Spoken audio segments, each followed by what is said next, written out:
Oke, teman-teman. Assalamualaikum warahmatullahi wabarakatuh. Perkenalkan, nama saya Muhammad Ryan Firdaus. Di sini saya tugaskan untuk membuat vlog praktik pengantar basis data. Oke, di sini praktik yang pertama yaitu identifikasi pertimbangan desain database untuk skenario kasus yang diberikan. Dalam praktik ini, Anda akan menilai data yang perlu diambil untuk membangun sistem berikut sederhana dan efisien. Pertama itu kita suruh mengidentifikasi pendaftaran siswa. Yang kedua, mengidentifikasi sistem manajemen pustaka. Tugasnya itu wilayah sekolah BC ingin membuat sistem informasi dan pendaftaran online siswa untuk mengambil informasi tentang siswa. Sistem perlu didesain sebagai proses online agar siswa baru dapat mendaftar online. Dengan sistem ini juga siswa dapat memperbarui dan meninjau semua informasi, berdasar data informasi yang perlu diambil dan disimpan dalam database pendaftaran siswa. Di sini saya tadi sudah membuat data informasi yang saya perlukan untuk disimpan ke database ya. Pertama itu kan sistem pendaftaran siswa. Ini adalah yang saya cari tadi, siswa itu ada ID, nama lengkap, jenis kelamin, tempat lahir, tempat tanggal lahir, alamat, nomor HP, dan email. Kemudian yang selanjutnya itu orang tua atau wali. Orang tua atau wali itu yang pertama adalah ID wali. Kemudian nama, pekerjaan, nomor HP, dan alamat. Di sini dari tadi saya menggunakan ini teman-teman. Saya kurungkan ini PK. PK itu artinya adalah primary key, yaitu kunci utama ya dari tabel siswa biar database itu nggak bingung buat cari data-data siswa yang sudah terdaftar itu supaya dapat membedakan. Kemudian selanjutnya adalah pendaftaran ID siswa. Nah, di sini ada VK. Ini apa hubungannya VK dan PK, teman-teman? VK ini digunakan untuk menghubungkan data yang sudah disimpan di database menggunakan PK. Itu biar ketemu, teman-teman. Kemudian selanjutnya adalah tanggal daftar, status pendaftaran, kemudian jalur pendaftaran. Keempat, asal sekolah. Yang kelima itu ada dokumen. Yang selanjutnya kita baca dulu soalnya, teman-teman. Pustaka tujuannya adalah agar database dapat mengatasi semua transaksi untuk pustaka. Database perlu menyimpan semua data yang relevan untuk mengelola pembukuan, mengelola pelanggan, dan kegiatan pustaka harian. Pendaftaran data penting yang perlu diambil dan disimpan dalam database manajemen pustaka. Manajemen pustaka itu yang pertama adalah ID buku, judul, pengarang, penerbit, tahun terbit, kategori, stok. Kemudian anggota, ID anggota, nama, alamat, nomor HP, tanggal daftar. Kemudian petugas atau admin ya. ID petugas, nama petugas, username, password. Kemudian peminjaman. ID peminjaman, ID anggota, ID petugas, tanggal pinjam, tanggal kembali.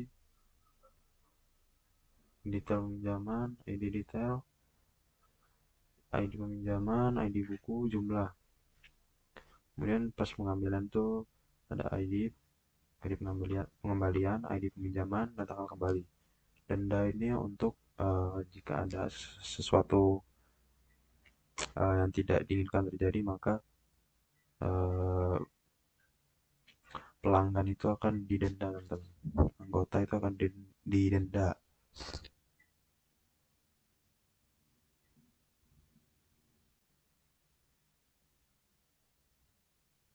Oke, teman-teman. Jadi yang selanjutnya itu ada tugas mengidentifikasi model database. Dalam praktik ini Anda akan mengidentifikasi jenis model database yang digambarkan dalam tangkapan layar model yang diberikan. Ini yang pertama ya, teman-teman. Sini saya tadi sudah nyari jawabannya. Untuk soal yang pertama ini, gambar menunjukkan employee, part-time, full-time, dan kontrak. Kemudian bercabang lagi part-time, manager, dan accountant. Jawabannya adalah model hierarki. Penjelasannya ini karena strukturnya berbentuk pohon. Dan kemudian ada parent. Kemudian yang ketiga memiliki child. Dan yang terakhir bercabang. Kemudian gambar yang kedua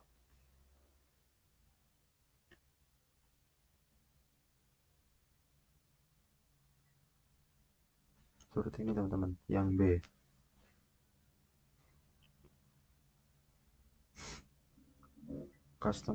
Gambarnya menunjukkan customer itu terhubung ke beberapa bank akun ya. Jawabannya itu model network. Penjelasannya karena satu customer itu bisa punya banyak akun dan relasinya fleksibel, tidak hanya satu arah seperti hierarki. Kemudian yang C. Yang C itu yang ini.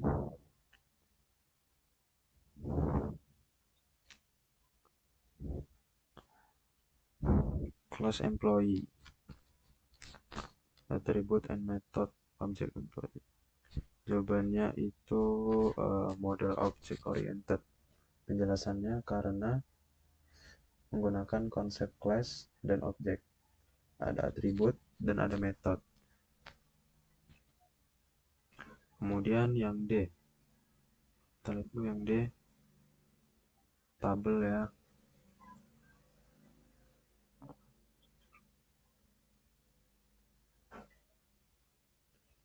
Oh, yang D yang atas nih, yang ini teman-teman. Penjelasannya itu gambarnya berupa tabel. Ada ID akun, nama customer, dan brand. Jawabannya itu model relasional. Penjelasannya karena data disimpan dalam bentuk tabel, baris, dan kolom. Dan ciri khas database relasional. Kemudian yang terakhir sama juga tabel. Penjelasannya ada pengulangan data. Oliver Goldsmith muncul 2 kali. Jawabannya model relasional juga sama kayak yang tadi ya teman-teman. Tapi ini versi yang belum normalisasi. Penjelasannya itu karena masih berbentuk tabel. Tapi ada redundansi data. Oke, itu nomor 2 ya. Kemudian yang selanjutnya, oke teman-teman, jadi kali ini saya ganti background ya, karena tadi saya pulang kuliah langsung nugas gitu, jadi belum mandi. Sekarang saya udah mandi ya.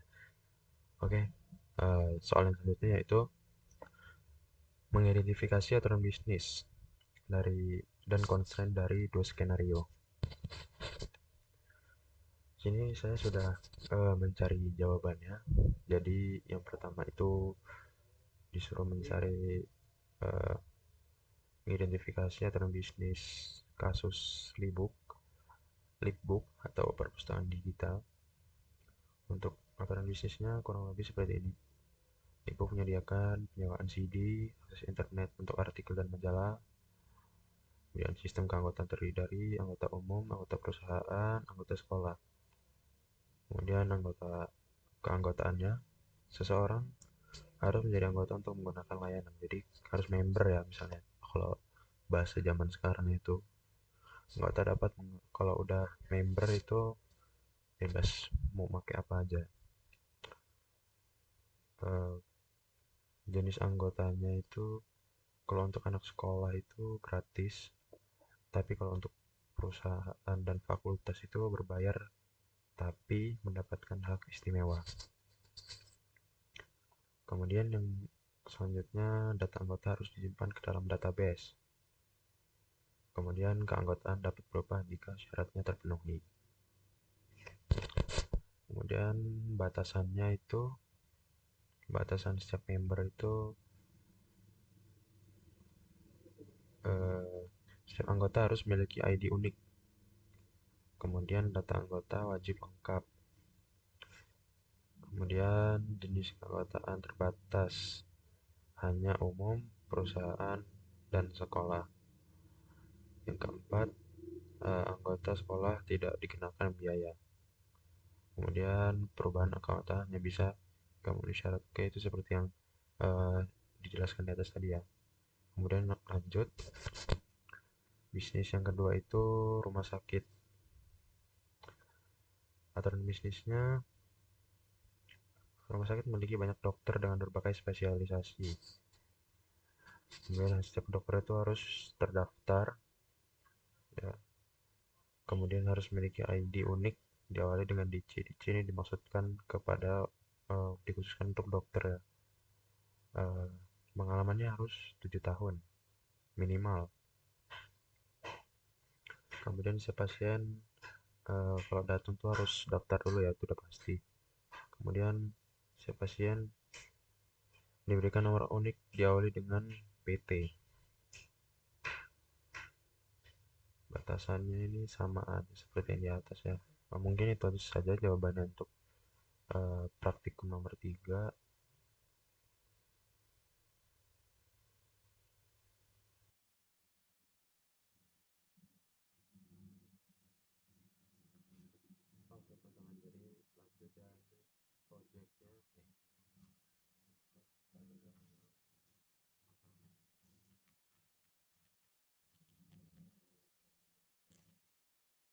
Oke teman-teman, jadi lanjut ya, ini projectnya. Oke teman-teman, jadi lanjut ya, ini projectnya disuruh menganalisis persyaratan bisnis dari toko Oracle Baseball League namanya ya. Suruh nyari ini apa, skenario. Yang pertama saya buat aturan bisnisnya. Aturan ini menentukan bagaimana data harus dikelola dan bagaimana proses operasional berjalan. Syaratnya itu pelanggan harus dibiarkan menjadi dua jenis, individu dan tim. Kalau tim itu eh, representasinya itu seorang pelanggan individu dapat melakukan pembelian atas nama sebuah tim. Itu mewakili tim itu boleh ya. Oh, kalau untuk diskonnya, tim berhak mendapatkan diskon khusus berdasarkan jumlah pemain yang terdaftar dalam pesanan tersebut. Kemudian pelanggan individu membayar harga daftar normal. Jadi yang selanjutnya pencatatan pesanan. Setiap transaksi harus mencatat detail barang yang dipesan ke dalam database untuk bacakan inventaris. Staf penjualan. Toko itu harus memiliki eh, 3 perwakilan sales ya, yang ditugaskan untuk menangani pesanan tim, tapi mereka juga wajib menangani keluhan dari pelanggan perorangan. Kemudian yang selanjutnya asumsinya. Pernyataan yang agak benar untuk menyederhanakan pengembangan model data. Setiap barang dalam inventaris itu terdiri dari bola, sepatu, seragam, kemudian memiliki kode kode unik, kemudian harga satuan yang tetap.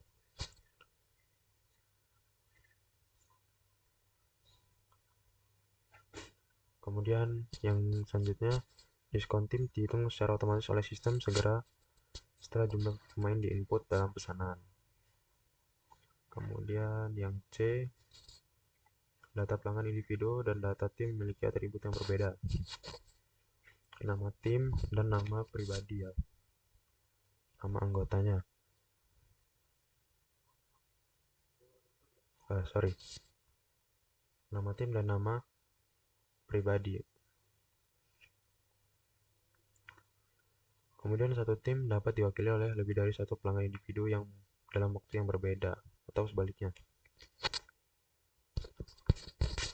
Kemudian terakhir itu masalah. Hal-hal yang membutuhkan perhatian lebih lanjut agar sistem berjalan lancar yaitu penanganan keluhan. Sampai saat ini belum ada mekanisme sistematis untuk mencatat atau melacak status keluhan pelanggan perorangan yang ditangani oleh tim penjualan. Kemudian B, validasi diskon. Bagaimana sistem memverifikasi keanggotaan tim agar pelanggan individu tidak menyalahgunakan diskon tim.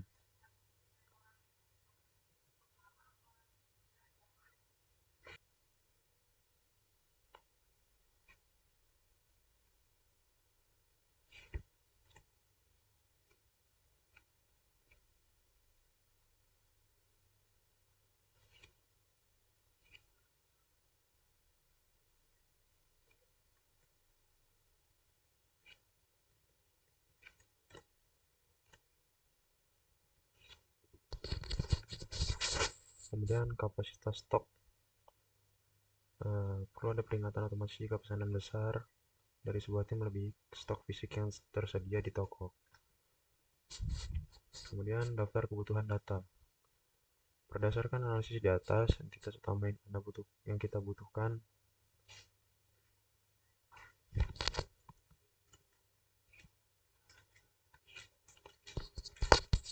Berdasarkan analisis data, entitas utama yang saya butuhkan dalam database nantinya adalah